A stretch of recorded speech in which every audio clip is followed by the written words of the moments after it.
నరుడిగా భూమి మీదకి వచ్చాడు. ఇప్పుడు దేవుణ్ణి మనకు పరిచయం చేసింది ఎవరు? యేసుక్రీస్తు వారు.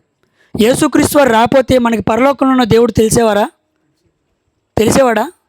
అంటే పరలోకంలో ఉన్న దేవుణ్ణి మనకి తెలియపరచడానికి యేసుక్రీస్తు వారు భూమి మీదకి వచ్చారు. కాబట్టి యేసుక్రీస్తు వారి ద్వారా ఎప్పుడెప్పుడంట? ఎల్లప్పుడూ అన్నాడు. ఎప్పుడు? ఎల్లప్పుడూ. చదవండి నెక్స్ట్. స్తుతియాగము చేయుదుము అని ఆగి, స్తుతియాగం అంటే మనం ఏదేదో పెట్టేసుకుంటాం. స్తుతి అంటే ఏంటంటే అందరూ నుంచొని ఒక 4 పాటలు పాడదాం, లేదా అందరూ నుంచొని చప్పట్లు కొడదాం, లేదా అందరూ నుంచొని ఇంకోటి ఏదో చేద్దాం అని ప్రతి చోట స్తుతి చేద్దాం రండి అని ప్రతి సంఘంలో కనపడుతున్న చోట పద్ధతులు వేరువేరుగా ఉంటాయి. మీ సంఘంలో స్తుతి చేద్దాం అన్నప్పుడు పద్ధతులు వేరుగా ఉంటాయి, వేరే సంఘాల్లో వేరుగా ఉంటాయి. అంటే మనం స్తుతి అంటే ఏదేదో అనుకుంటామని ఆగండి. అక్కడ నేను చెబుతానంటే ఏంటో అని ఆపాడు మనల్ని. అక్కడ కామా ఉందా? గనుక ఉందా? స్తుతియాగము చేయుదుము అనగా స్తుతియాగం అంటే ఏంటంటే దేవుడికి స్తుతి చెల్లించడం అంటే ఏంటంటే నేను చెబుతా వినండి అని చెప్పి ఇప్పుడు చెబుతున్నాడు. ఆయన నామమును ఎవరి నామాన్ని ఒప్పుకోవాలి? ఎవరి నామాన్ని ఒప్పుకోవాలి? ఎవరి నామాన్ని ఒప్పుకోవాలి? దేవుని నామాన్న? ఎవరి నామాన్ని ఒప్పుకోవాలి? యేసుక్రీస్తు వారి నామాన్ని ఒప్పుకోవాలి. మరి ఏం విన్నారు వాక్యం? మీరు గంటసేపు చెప్పాడు కదా ఆయన, విన్నారా? మరి ఏదో వచ్చి కూర్చుని వెళ్ళిపోతే ప్రయోజనం ఏమైనా ఉండిద్దా? యేసుక్రీస్తు వారి నామాన్ని ఒప్పుకోవడం అంటే క్రీస్తు నమ్మావంటే నమ్మానంటే సరిపోయిద్దా? ఒప్పుకోవడం అంటే అదేనా? ఎంత పెద్ద పదమో తెలుసా అది ఒప్పుకోవడం అంటే. ఒకసారి అందరూ రోమపత్రిక రండి. రోమపత్రిక 10వ అధ్యాయం 9వ వచనానికి రండి. రోమిలికి రాసిన పత్రిక 10వ అధ్యాయం 9వ వచనం చూడండి. అదేమనగా యేసు ప్రభు అని దేంతో ఒప్పుకోవాలి? నోటితో ఏమని ఒప్పుకోవాలి? యేసు ప్రభు అని ఒప్పుకోవాలి. ఒప్పుకొని దేవుడు మృతుల్లో నుండి ఆయనను లేపెనని నీ హృదయమందు నువ్వు విశ్వసించిన ఎడల అది స్తుతి అంటే. స్తుతి అంటే ముందు మనం యేసుక్రీస్తు వారిని అంగీకరించడం. ఎవరైతే బాప్తీసం తీసుకోలేదో వాళ్ళు ఏమని నమ్మలేదు? యేసుక్రీస్తు వారు చనిపోయారని నమ్మలేదు, సమాధుల్లో పెట్టాడని నమ్మలేదు, తిరిగి లేచాడని నమ్మలేదు. ఇవన్నీ మనసులో ఒప్పుకుంటే సరిపోదు. దేంతో ఒప్పుకోవాలి? నోటితో ఒప్పుకోవాలి. నువ్వు పాడే పాటల్లో యేసుక్రీస్తు వారి మరణం ఉండాలి, సమాధి ఉండాలి, పునరుద్ధానం ఉండాలి. నువ్వు పాట పాడినప్పుడు పక్కనోడికి ఏం తెలియాలి? యేసుక్రీస్తు వారు మరణించారని తెలియాలి, సమాధి చేయబడ్డాడని తెలియాలి, తిరిగి లేచాడని తెలియాలి. ఈ మూడిట్లో ఏది మిస్ అయినా సరైన రక్షణ కాదు. ఈ మూడిట్లో ఏది మిస్ అయినా స్తుతి కాదు. తెలుసా? అందరూ ఒకసారి కొరింథీ పత్రిక రండి. 1 కొరింథీ పత్రిక 15వ అధ్యాయం 4వ వచనం చూడండి. అక్కడ ఏముందో?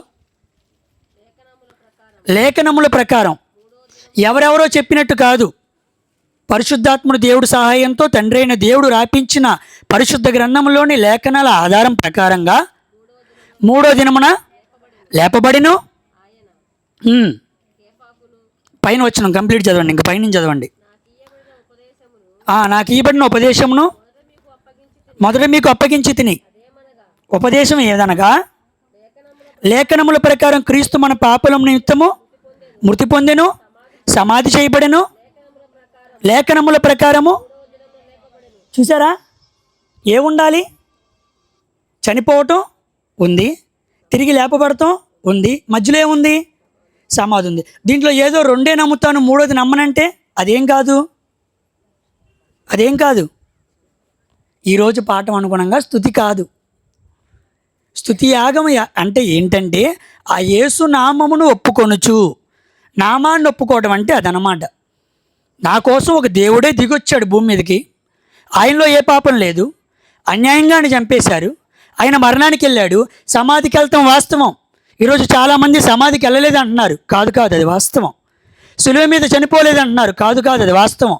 ఒకవేళ అలా వచ్చినా సరే ఆయన్ని ఆరాధించు, ఈయన ఆరాధించు అని చెప్పి వేరే వ్యక్తులను ఎవరినో చేస్తున్నారు. యేసుక్రీస్తు వారు సిలువ మీద చనిపోయాడు, అక్కడ ఎవడో ఇంకోటి చనిపోయాడు. మీ దేవుడు సిలువ మీద చనిపోతే ఇంకోటి ఎవడో చనిపోయాడయ్యా అని చూపిస్తున్నారు. యేసుక్రీస్తు వారు సమాధికి వెళ్తే ఇంకోటి ఎవడో సమాధికి వెళ్ళాడని చెబుతున్నారు. సిలువ వేసిన విషయం చెబుతారు, సమాధికి వెళ్ళిన విషయం చెబుతారు, కానీ సమాధిలో నుంచి లేచిన విషయం ఎవడని చెబుతాడా? యేసుక్రీస్తు వారిలాగా ఎవరో సిలువ వేయబడ్డారు అంటారు, మనం నమ్ముతాం. ఎక్కడో చూపిస్తారు మనకి. యేసుక్రీస్తు వారిలాగా ఎవరో సమాధిలో పెట్టారని చెప్పి ఒకడు 3 రోజులు పెట్టిలో పెట్టించుకున్నాడు తెలుసా. ఆక్సిజన్ పెట్టించుకున్నాడు, అది వేరే విషయం. మట్టితో విచ్చుకొని పెట్టించుకొని లోపలికి వెళ్ళాడు. ఆయన 3 రోజులు ఉన్నట్టు నేను ఉన్నా, నన్ను ఆరాధించండి అని చెప్పి. మరి ఆయన తిరిగి లేచాడు చచ్చి. నువ్వు లెగుతావా? ఎవడైనా లేచాడా? ఇంతవరకు ఖాళీ సమాధి ఎవరిది ఉంది? ఈ భూమి మీద ఏ మహానుభావుడిది ఖాళీ సమాధి లేదు. అంత గొప్ప విషయం స్తుతిలో ఉంది. మన పాట పాడితే ఆయన మరణం వేరే వాడికి తెలియాలి, ఆయన సమాధికి వెళ్ళాడన్న విషయం తెలియాలి, ఆయన తిరిగి పునరుద్ధానుడయ్యనే విషయం తెలియాలి. అవి తెలిస్తేనే అనేకుల హృదయాలు కదల్చబడతాయి. గట్టి హృదయాలు ఇవి, బాగా పాపానికి నానబడిన హృదయాలు. ఇవి ఎలా మారుతాయి? ఊరినే పాడితే అయ్యారనుకున్నారా?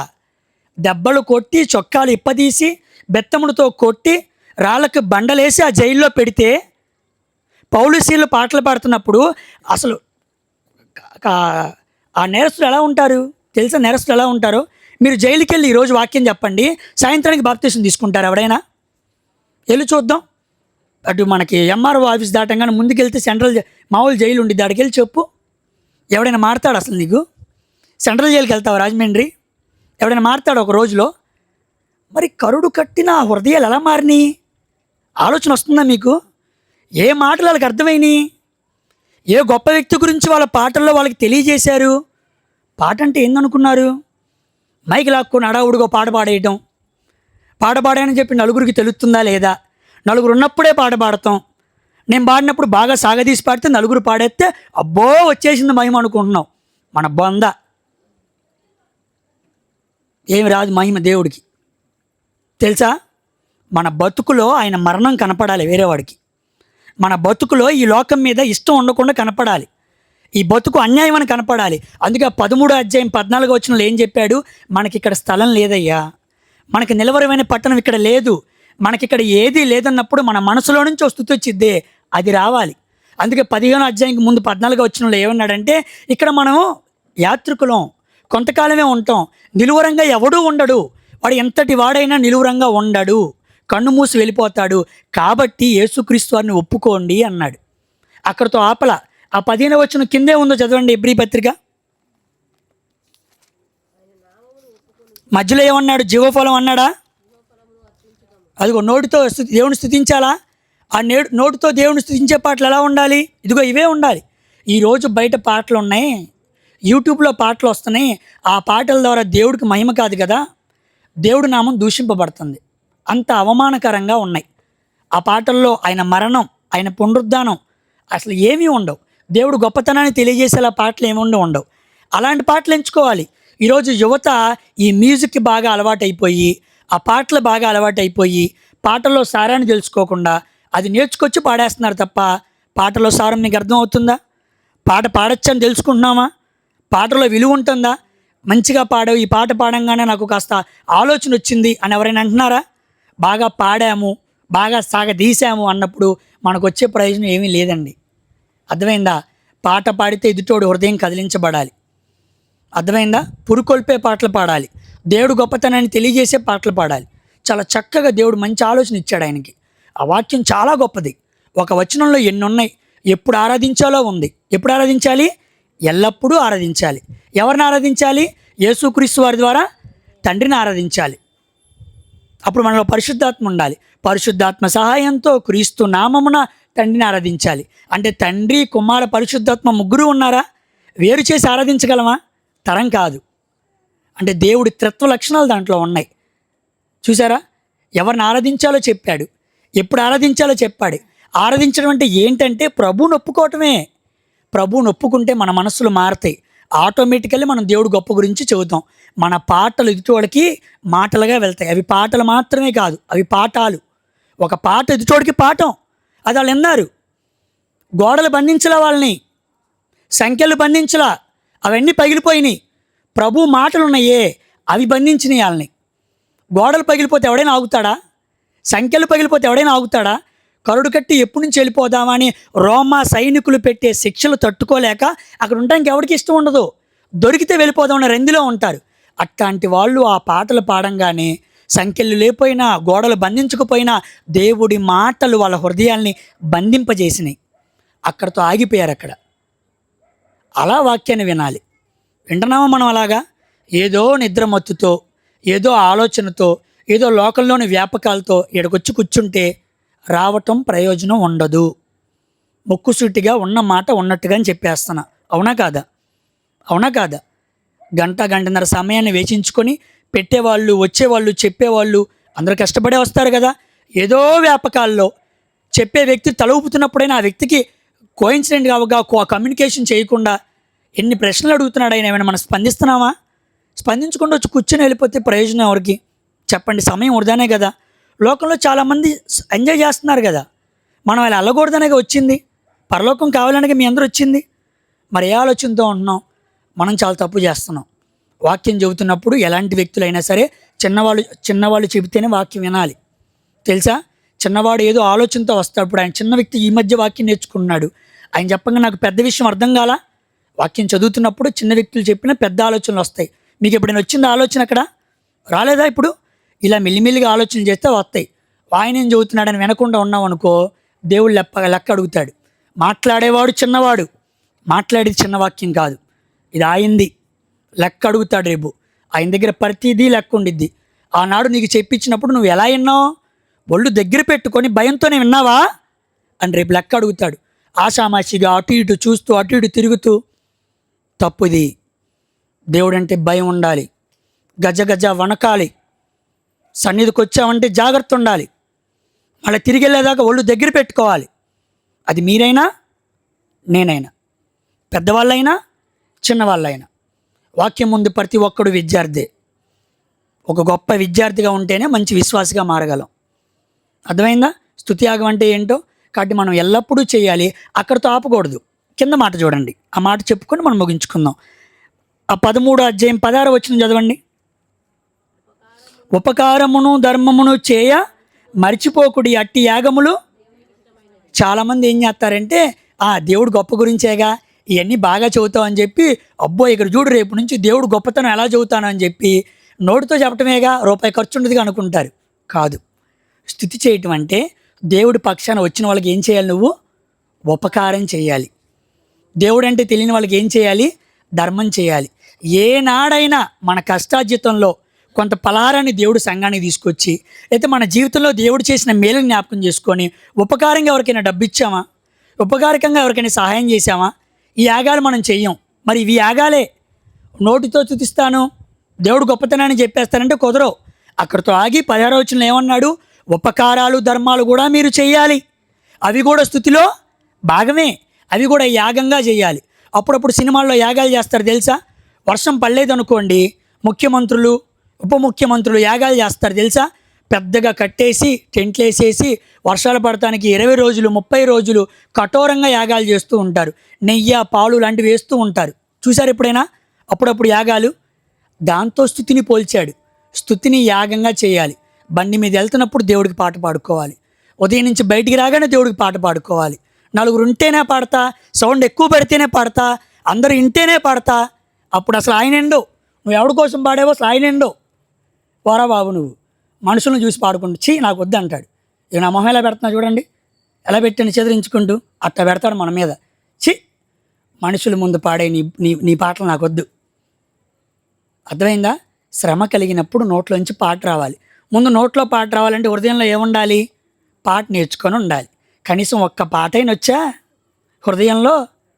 దేవుని స్తుతించగలమా? బండి మీద వెళ్తున్నప్పుడు పిల్లలకు పాట నేర్పించిన తల్లివేనా మనం? తండ్రులవేనా మనం? అన్నలవేనా మనం? పిల్లకి ఎన్ని పాటలు నేర్పించాం? నుంచోబెట్టి అడిగిన పిల్లలకి ఎన్ని పాటలు వచ్చాడికి? అసలు మీకెన్ని వచ్చు? ఏందండి మనం స్తుతిస్తుంది? చెప్పండి, నిజంగా మనం స్తుతిస్తున్నామా? మనమైతే అలా లేం. దేవుడి వాక్యం మీతో నాతో సూటిగా మాట్లాడింది. మనం మార్చుకుందాం, మన పద్ధతి మార్చుకుందాం. సంవత్సరాలు గడుస్తున్నాయి, దేవుడి వాక్యం ఎక్కువగా వింటూ ఉన్నాం. సహోదరులు కష్టపడి చాలా విలువైన విషయాలు సులభంగా మనకు అర్థం చేస్తున్నప్పుడు వీటి ప్రకారంగా మనకు బ్రతుకులు లేకపోతే రేపు మన కాలర్ పట్టుకొని దేవుడు లెక్క అడుగుతాడు. అప్పుడు ఆయన ముందు ఆ స్థితిలో మనం ఉండకూడదు. అలా ఉండకూడదంటే ఇప్పుడే మనం మార్చుకోవాలి. మంచి పాటలు నేర్చుకుందాం, నోటితో దేవుని స్తుతిద్దాం, మన బ్రతుకు ద్వారా కూడా దేవుణ్ణి స్తుతిద్దాం. చిన్న ప్రార్థన చేస్తాను, అన్నయ్య వచ్చి ఆశీర్వాదం ఇస్తాడు. చిన్న ప్రార్థన. అందరూ తల వంచి కళ్ళు మూసుకోవాలి. కళ్ళు ఎవరు తెరవకూడదు. ఫోన్లు చూస్తాం కూడా పక్కన పెట్టేసేయండి. తండ్రి, స్తుతి గురించి చాలా విలువైన విషయాలు మాకు తెలియజేశారు. కేవలం ఒక అరగంట సేపు నుంచొని చేతులు ఎత్తి 4 కన్నీటి బొట్టలు కార్చి స్తుతి అంటేనే స్తుతి యాగం అనుకున్నాం. కానీ వాక్యం ద్వారా సూటిగా సహోదరులు నిలబెట్టుకొని మీరు మాతో మాట్లాడారు. చాలా విలువైన విషయాలు దేవుడు మనకు తెలియజేశాడు. వాటన్నిటిని జ్ఞప్తికి తెచ్చుకుంటూ చిన్న ప్రార్థన చేసుకుందాం. ఆశీర్వాదాన్ని మన సహోదరులు అన్నయ్య గారు అందిస్తారు.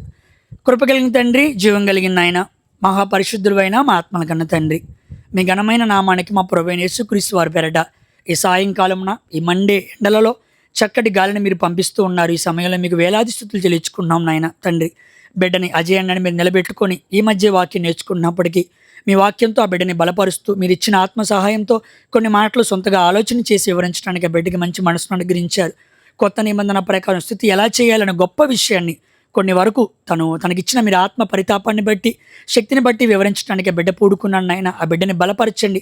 మీ పరిచర్యలో ఇంకా బహుబలంగా వాడుకోండి. అనేకులకి విలువైన ఈ మాటలను చాలా సులభంగా అందచేయడానికి ఇంకా ఆ బిడ్డకి ఏ జ్ఞానం కావాలో, ఏ ప్రజ్ఞా వివేకములు కావాలో, ఏ వివేచన తెలివి కావాలో ఆ బిడ్డకి మీరు అందించమని కోరుకుంటూ వచ్చిన మేమందరం కూడా నాయన, స్తుతి యాగం అంటే కేవలం ఏదో పాటలు పాడటం మాత్రమే కాదని, మా ప్రభువారి మరణ, సమాధి, పునరుద్ధరణ కార్యక్రమాలు ఈ సమాజానికి వెలువేలాగా, బయటకు వచ్చేలాగా, వాటి గొప్పతనం తెలిసేలాగా, సృష్టికర్త ఒక గొప్పతనాన్ని తెలిసేలాగా తండ్రైన దేవుడికి యేసుక్రీస్తు వారి ద్వారా మాలో ఉన్న పరిశుద్ధాత్మ సహాయంతో ఒకరోజు కాదు, 2 రోజులు కాదు, కేవలం ఆదివారాలు పెట్టుకున్న ఒక గంట సమయం కాదు, కానీ ఎల్లప్పుడూ నిత్యము స్తుతి ధూపాన్ని మేము ఎప్పుడు అందించాలని చెప్పి మరి బిడ్డ ద్వారా మీరు మాకు విలువైన మాటలు అందించారు. నిజంగా మేమైతే అలా స్తుతించట్లేదు నాయనా, మమ్మల్ని క్షమించండి. మేము బయటకు వచ్చినప్పుడు, మా ప్రయాణాల్లో ఉన్నప్పుడు, మా కార్యక్రమాల్లో ఉన్నప్పుడు, మా ఉద్యోగాల్లో ఉన్నప్పుడు, మాకు శ్రమ కలిగిన, మాకు సంతోషం ఇచ్చిన ఎల్లప్పుడూ మిమ్మల్ని స్తుతించే గొప్ప స్తుతి ఆరాధకులుగా ఉండటానికి కృప చూపి నడిపించండి. ఆనాడు దావీదు గారు అరణ్యంలో ప్రయాణం చేసుకుంటూ, ఒంటరిగా బ్రతుకుతూ, గొర్రెల్ని మేపుకుంటూ, తనకున్న పరికరాలతో దేవుణ్ణి స్తుతిస్తూ దేవుడి గురించి ఆలోచనలే చేశాడు. దేవుడి గురించి ఎంతో గొప్పగా తెలుసుకున్నాడు. దానికి సంబంధించి ఎన్నో వందల కీర్తనలు రాశాడు నాయన. వాటన్నిటిని మేము చదువుతున్నప్పుడు దేవుడిని ఇంకా కొత్తగా, ఇంకా ఎంతగా ఆయన మనసుని ఆనందపరిచేలాగా మేము స్తుతిపరచగలగలో ఇక్కడ నేర్చుకోకపోతే రేపటి రోజున మేము మరణించి పరలోకానికి వచ్చి ఆ వేలాది దూతలతో మిమ్మల్ని స్తుతించలేము అన్న నిజాన్ని కూడా బిడ్డ ద్వారా మీరు తెలియజేశారు. ఒకవేళ మేము అలా ఉంటే ఈరోజు విన్న వాక్యాన్ని మా మనసులో పెట్టుకొని 100 ఫలాన్ని పొందుకుంటూ మా బ్రతుకుని మార్చుకుంటూ నిజమైన స్తుతి యాగాన్ని మా ప్రభు ద్వారా మీ పాదాల చెంత సమర్పించడానికి కృప చూపి నడిపించమని కోరుకుంటూ, మరి ఈ ప్రాంతంలో ప్రతి శనివారం ఏర్పాటు చేస్తున్న ఈ స్వార్థ కూడికని మీరు జ్ఞాపకం చేసుకోండి. రాజన్నయ్య కుటుంబం ద్వారా, అదేవిధంగా చుట్టుపక్కల వ్యక్తుల కుటుంబాల ద్వారా కూడా మీరు సహాయకరంగా అనుగ్రహిస్తూ నడిపిస్తున్న ఈ కుటుంబాన్ని మీరు మీ హస్తాలకు అప్పగించుకున్నాం. ఆ కుటుంబంలో ఎటువంటి ఇబ్బందులు ఉన్నాయో, కష్టాలు ఉన్నాయో మాకు తెలియదు నాయన.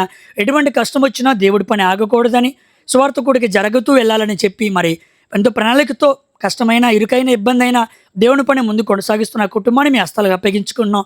వారికి ఏం కావాలో ఇహపర సంబంధమైన ఆశీర్వాదాలు ప్రభువైన యేసుక్రీస్తు ద్వారా కుటుంబానికి అందించమని కోరుకుంటూ, దానికి తోడుగా ఉన్న చుట్టుపక్కల కుటుంబాలను మీరు జ్ఞాపకం చేసుకోండి. దేవుని పని అంటే ఒకటి కాదని, అందరిది అని సమిష్టిగా అందరూ కలిసి ముందుకు వెళ్తానికి కృప చూపి నడిపించమని కోరుకుంటూ, మరి తీసుకొచ్చిన అల్పాహారాన్ని మీరు జ్ఞాపకం చేసుకోండి అయినా. మరి మీ పరిశుద్ధమైన ప్రార్థనతో మేము ప్రార్థన చేస్తున్నాం కాబట్టి వాటిలో ఉన్నటువంటి దోషము, అపవిత్రతను దూరపరచండి. తినుచుండగా వచ్చిన శక్తిని మేము పొందుకొని ఈ శరీరంతో దేవుని పని చేసి, ఈ శరీరంతో అనేకులను స్తుతించి, అనేకులకి దేవుని నామాన్ని స్తుతించి వాళ్ళందరికీ గొప్ప చేస్తూ, దేవుని నామాన్ని అనేకులు ఎదుట గొప్ప చేస్తూ ముందుకు వెళ్ళే భాగ్యాన్ని ప్రతి ఒక్కరికి అనుగ్రహించి మనం కోరుకుంటూ, మహిమ, ఘనత, ప్రభావాలు మా అందరి ద్వారా మీరే పొందుకోమని మీ ప్రియ కుమారుడును మా అందరి ప్రభువుపై రక్షకుడు యేసుక్రీస్తు వారి ద్వారా ఈ చిన్నపాటి ప్రార్థన స్తుతులతో కలిపి మీ పాదాల చెంత పెట్టి అడిగి వేడుకుంటున్నాం మా పరలోకపు తండ్రి. ఆమేన్. ఆశీర్వాదం. తండ్రి యొక్కయు కుమారుని యొక్కయు పరిశుద్ధాత్మిక సంవత్సరం